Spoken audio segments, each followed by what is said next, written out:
नमस्कार, जय श्री कृष्णा। आज मैं श्रीमद् भागवत गीता के 9वें अध्याय का भाग 4 आरंभ कर रही हूँ। अर्जुन जी से श्री कृष्ण जी कहते हैं, मैं सब भूतों में समभाव से व्यापक हूँ। ना कोई मेरा प्रिय है और ना कोई प्रिय है, परंतु जो भक्त मेरे को प्रेम से भजते हैं वह मेरे में और मैं उनमें प्रत्यक्ष प्रकट हूँ। मेरी भक्ति का और भी प्रभाव सुनो। यदि कोई अतिशय दुराचारी भी अन्य भाव से मेरा भक्त हुआ मेरे को निरंतर भजता है, वह साधु ही मानने योग्य है, क्योंकि वह यथार्थ निश्चय वाला है। अर्थात उसने भली प्रकार निश्चय कर लिया कि परमेश्वर के भजन के समान अन्य कोई भी कुछ भी नहीं है। इसलिए वह शीघ्र ही धर्मात्मा हो जाता है और सदा रहने वाली परम शांति को प्राप्त होता है। हे अर्जुन, तू निश्चय पूर्वक सत्य जान कि मेरा भक्त कभी नष्ट नहीं होता, क्योंकि हे अर्जुन, स्त्री, वैश्य और शूद्र आदि तथा पाप योनि से भी जो कोई होवे वह भी मेरे शरण होकर तो परम गति को ही प्राप्त होते हैं।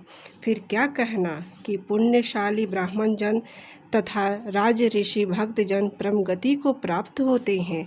इसलिए तो सुख रहित और क्षण भंगुर इस मनुष्य शरीर को प्राप्त होकर निरंतर मेरा ही भजन कर।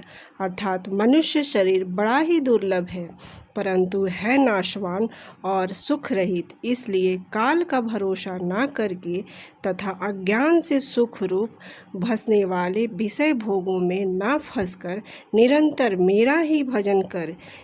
केवल मुझ सच्चिदानंद घन वासुदेव परमात्मा में ही अन्य भाव से, अन्य प्रेम से नित्य निरंतर अचल मन वाला हो और मुझ परमेश्वर को ही श्रद्धा प्रेम सहित निष्काम भाव से नाम गुण और प्रभाव से श्रवण से कीर्तन मनन और पठन पाठन द्वारा निरंतर भजने वाला हो तथा मुझ शंख चक्र गदा पद्म और कृष्ण कुंडल आदि भूषणों से युक्त पीताम्बर वनमाला और कौस्तुभ मणिधारी विष्णु का मन वाणी और शरीर के द्वारा सर्वस्व अर्पण करके अतिशय श्रद्धा भक्ति और प्रेम से विहलतापूर्वक पूजन करने वाला हो और मुझ सर्वशक्तिमान विभूति बल ऐश्वर्य मधुरय गंभीरता उदारता वात्सल्य और सुहृदय आदि गुणों से संपन्न सबके आश्रय स्वरूप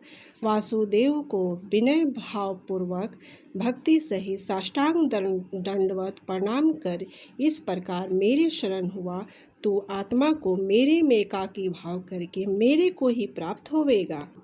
धन्यवाद। यहाँ 9वां अध्याय संपन्न हुआ। जय श्री कृष्णा।